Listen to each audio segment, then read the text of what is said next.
ஆறு திரும்ப டிஎம்கேக்கு வந்து கைலாசத்துக்கு தான் கொடுக்குறாங்க.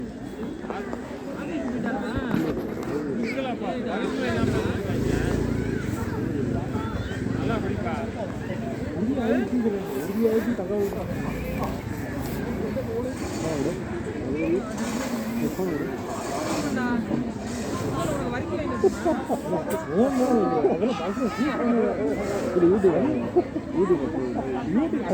நிறைய இருக்கு.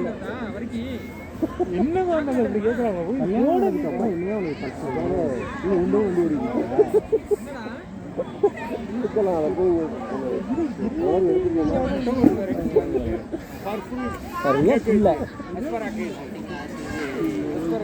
இது யூடியூப் எங்கத்துல இருக்கு. என்ன இவ்வளோ ஆப் வச்சிருக்கியா?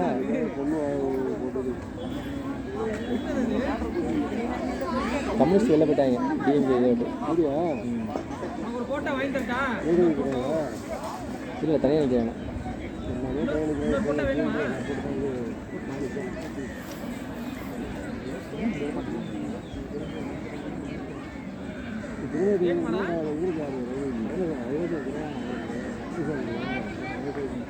ஆதாரம் மட்டும் டிஎம்கே கிட்டத்தட்ட 13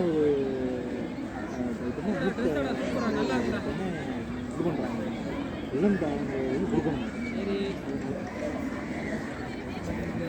இளம் திருப்பி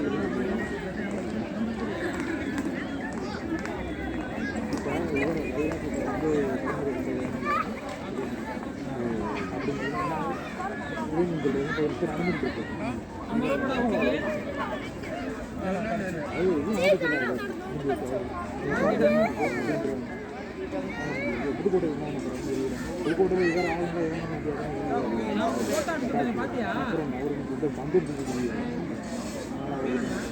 இவர் சாப்பிட்டான்.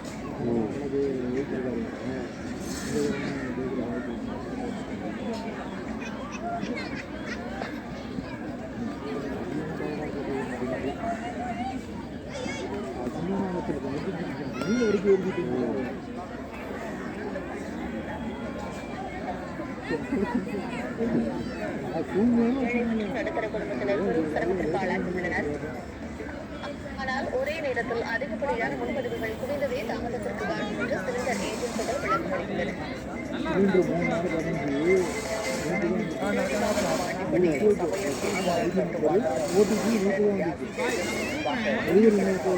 நாள்தோறும் நீண்ட வரிசையில் காத்திருக்கின்றனர். அதிகாலை 6 மணிக்கு வந்தும் பல மணி நேரம் காத்திருந்து சிலிண்டர் கிடைக்காமல் ஏமாற்றத்துடன் வீடு திரும்புவதாக மக்கள் வேதனை தெரிவிக்கின்றனர்.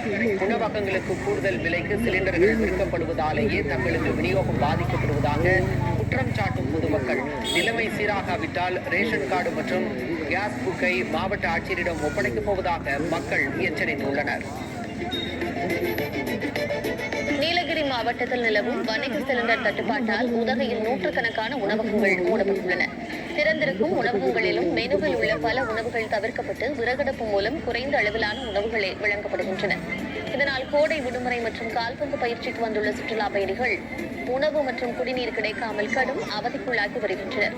துரித உணவுகள் முற்றிலுமாக நிறுத்தப்பட்டுள்ளதால் சுற்றுலா தொழில் மற்றும் உணவக நிர்வாகத்தினர் நெருக்கடியை சந்தித்து வருகின்றனர். போர் பதற்றத்தால் ஏற்பட்டுள்ள சமையல் எரிவாயு தட்டுப்பாடு மற்றும் விலை உயர்வு காரணமாக திருவள்ளூர் மாவட்ட மக்கள் மீண்டும் மண்ணடுப்பு சமையலுக்கு மாறி வருகின்றனர். இதனால் மேலானூர் உள்ளிட்ட பகுதிகளில் மண்ணடுப்பு தயாரிப்பு தொழில் சூடுபிடிப்பதோடு சென்னை மற்றும் காஞ்சிபுரத்திற்கும் இவை விற்பனைக்கு அனுப்பப்படுகின்றன. ஒரு அடுப்பு 80 ரூபாய் முதல் 100 ரூபாய் வரை விற்பனையாகும் நிலையில் ஆரோக்கியம் கருதி மக்கள் இதனை ஆர்வத்துடன் வாங்கிச் செல்வதாக உற்பத்தியாளர்கள் கூறுகின்றனர். செங்கல்பட்டு மாவட்டம் அச்சிறுபாக்கம் அருகே அரசு நேரடி நெல் கொள்முதல் நிலையம் திறக்கப்படாததால் 20 நாட்களுக்கு மேலாக காத்திருப்பதாக விவசாயிகள் தெரிவித்துள்ளனர். 500 ஏக்கரில் பயிரிடப்பட்டு அறுவடை செய்யப்பட்ட நெல் மழையிலும் வெயிலிலும் சேதமடைந்து வருகிறது. உடனடியாக கொள்முதல் நிலையத்தை திறந்து நெல் கொள்முதலை தொடங்க வேண்டும் என்று விவசாயிகள் கோரிக்கை விடுத்துள்ளனர். திருச்சி மாவட்டம் தொட்டியம் மற்றும் அதன் சுற்றுவட்டார பகுதிகளில் வீசிய சூறாவளி காற்றால் சுமார் 1 லட்சம் வாழை மரங்கள் முறிந்து விழுந்து நாசமாயின.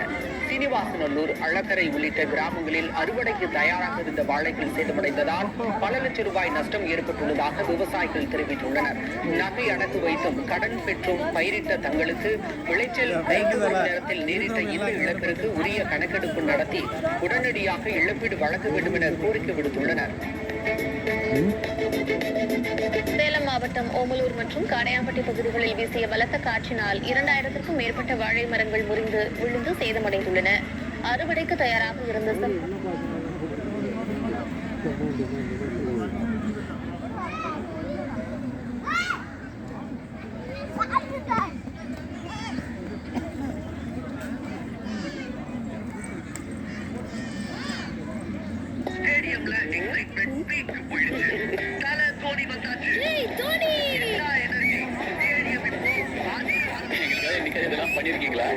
ஏன்னா பையனை விட பேரன்தான்